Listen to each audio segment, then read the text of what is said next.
All right, guys, welcome back to the Joiner. Let's take a look now at how we're going to get this machine set up and ready to use.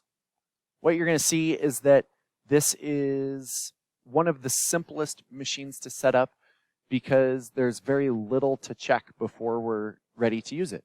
So as is the case with all of our machines, the first thing that we need to do is make sure the machine is clean. So I'm going to grab an air hose and blow this off real quick. Okay, now that the machine is clean, I want to bring you guys in close and we're going to take a look at how to adjust our depth of cut. So right here is our depth of cut gauge, and it's got this little metal pointer that points specifically to one of the demarcations on the machine. Currently, if we've got an 1/8 of an inch here, we have 0 inches here, and we're pointed to the line right in the center, which would be a 1/16 of an inch. Now this scale does go down to 30 seconds, and the spacing between the 30-second marks is great enough that you can actually dial this in to a 64th if you would like to.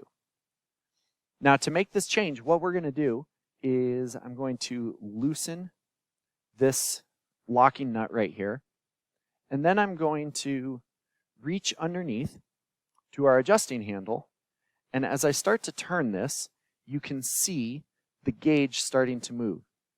So what I've just done is I've changed our depth of cut from a 1/16 of an inch to 3/32 of an inch. If I want to go the other direction, I can obviously turn the handle the opposite way. And now I am back to a 1/16 of an inch depth of cut. The depth of cut is important because if you are jointing the face of your board, the maximum depth of cut we want to use is a 1/16 of an inch. If you are jointing the edge of your board, your maximum depth of cut increases and you can go all the way up to an 1/8 of an inch. However, most of the work we do in our shop is going to happen right here at a 1/16 of an inch, because the smaller your cut, the better the result tends to be. So very rarely are we going to change this to anything other than a 1/16 of an inch. But we still want to double check it beforehand. And when we've confirmed that it's correct, we're going to make sure that this is locked off. Next, let's take a look at making an adjustment to our fence.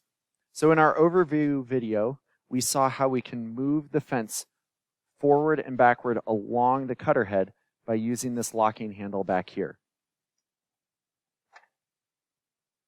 And then we want to make sure that's locked off before we use the machine.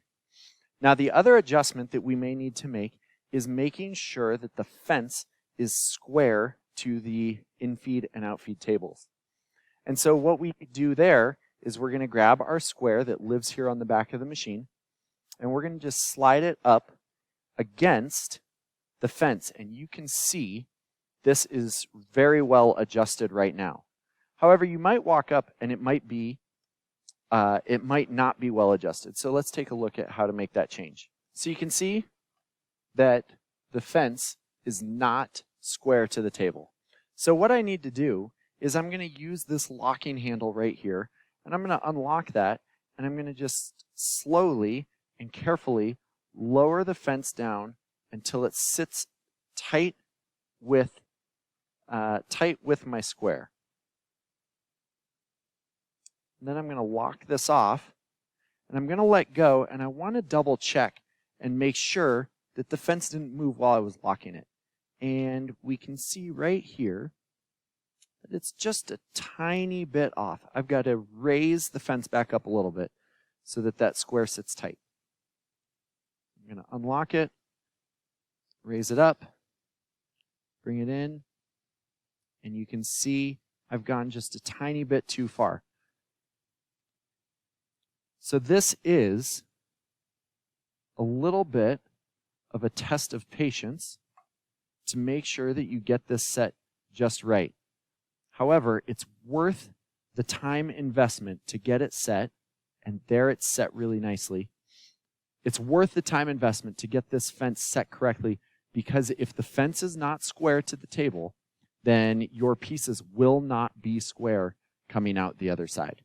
Once we've verified our depth of cut and set our fence and made sure the machine is clean, we are ready to go ahead and make a cut on this machine.